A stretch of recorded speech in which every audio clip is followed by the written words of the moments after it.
Bonjour à tous et bienvenue dans ce tutoriel. Aujourd'hui, nous allons voir comment on peut, sur base d'un kick enregistré en live, arriver à transformer ce kick pour pouvoir gérer un élément très important, c'est le sustain et la tonalité finalement du kick. Parce que c'est quelque chose qui, lorsqu'on fait une prise de son réel sur une batterie, c'est pas toujours évident.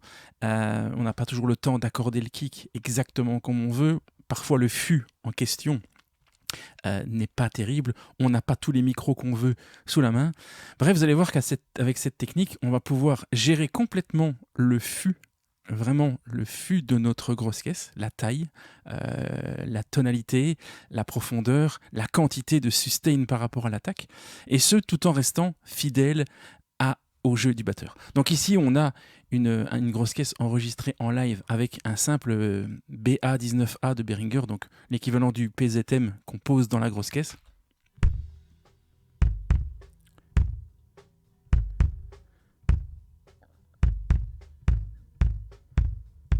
Bon, rien de scandaleux, mais on va ici se servir de ça comme exemple. Donc on va commencer par nettoyer un petit peu tout ça.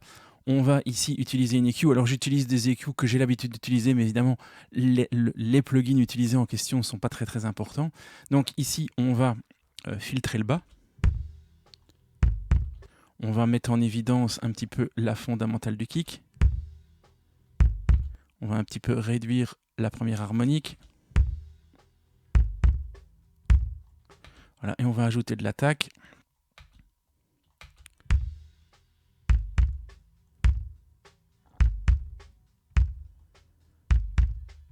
Voilà. Ce qu'on se concentre là, c'est vraiment l'attaque du kick. Alors, on va un petit peu nettoyer ce qui se passe au niveau de la repisse. Alors, le plugin privilégié pour ceci, c'est Silencer, parce que ce plugin fait de la magie.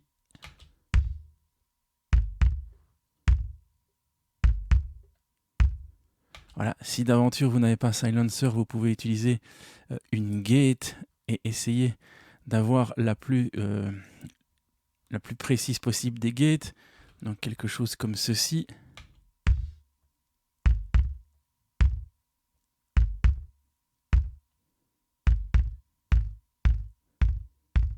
Voilà, on va réduire ici.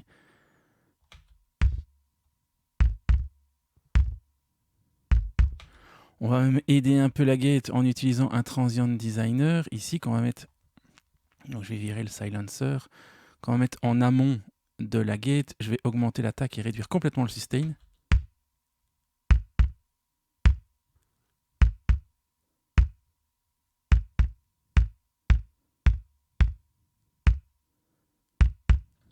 Ok, je vais maintenant utiliser un plugin qui est payant, mais on peut le remplacer par n'importe quel plugin de trig.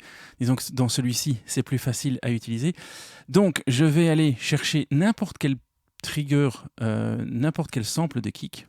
Alors, vous allez voir qu'on ne fait pas du simple drums replacement. Évidemment, ici, si je mets play en l'état et que j'ai tout simplement remplacé le kick, c'est pas ça que je souhaite faire, bien évidemment. Ce qu'on va faire ici, c'est qu'on va prendre notre sample de kick, on va aller dans les curves et on va mettre ici l'attaque à 50 millisecondes. On va repartir sur le mode mixeur. Et on se rend compte que en fait, le sample ne considère plus l'attaque du fût. Pourquoi ? Eh bien, on va utiliser ici le bouton mix, qu'on va mettre à 50%. On va mettre un peu de volume en plus.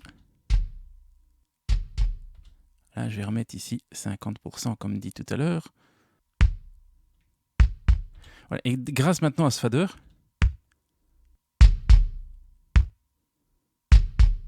je peux doser la quantité de fût que j'ai. Donc mon attaque va toujours rester intacte.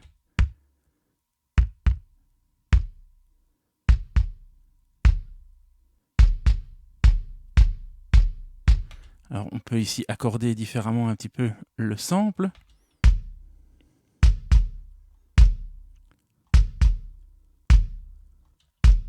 Pour qu'il soit grossièrement sur la même note que notre kick original.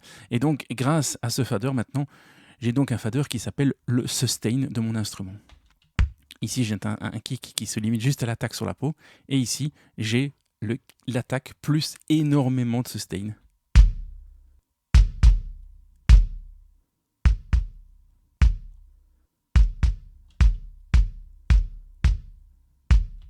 Alors on va compresser un petit peu derrière, de façon à ce que notre mélange des deux passe mieux. Donc on va ici utiliser une attaque par exemple autour de 20 millisecondes, un auto-release, on va aller vite, on va se mettre en mode punch et on va compresser de façon à avoir 5 ou 6 dB de réduction. Voilà, et on va même utiliser un clipper derrière pour être sûr que notre kick reste sous contrôle.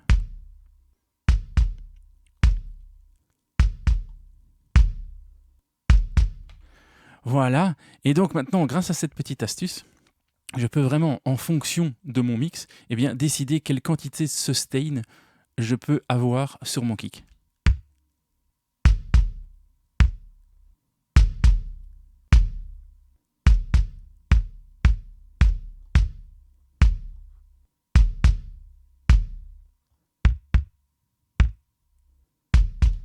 Et on voit que ça reste très naturel vu que l'attaque, elle, les 50 premières secondes du son, ben, ça vient du signal original. Donc on ne fait que rajouter une espèce de reverb, mais basé sur un sample à notre kick. Alors bien sûr, on peut se permettre, dans le rock ou dans le métal, ce ne serait pas très recommandé. On essaie d'avoir le tuning qui est le plus proche possible de la réalité, mais on pourrait s'amuser également à faire des petites expérimentations, par exemple en prenant un autre kick ici, voilà, en lieu et place.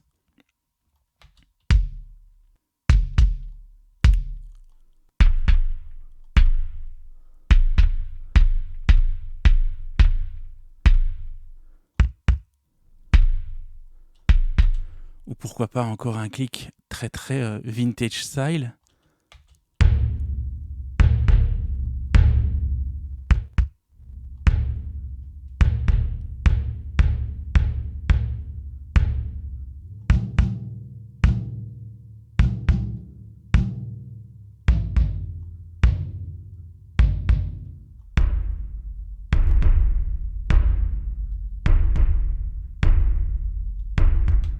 Et vous voyez donc qu'avec 2-3 samples et le bouton tuning et ce fader, on peut vraiment se permettre toutes les expérimentations qu'on veut, tout en gardant bien l'impulsion du batteur. Alors je vais revenir à quelque chose de plus sensiblement plus naturel. Donc je vais reprendre le kick 10 ici. Pourquoi le kick 10? Parce que c'est le sample le plus utilisé au monde sans doute.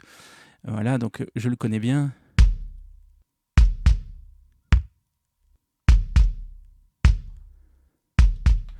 Et donc si on fait un avant-après,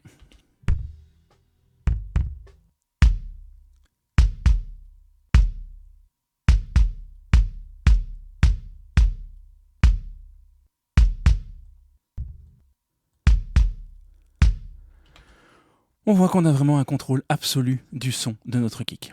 Merci pour votre attention. N'oubliez pas de vous abonner, commenter, liker, tout ça. Vous connaissez tout ça par cœur. À la prochaine. Ciao.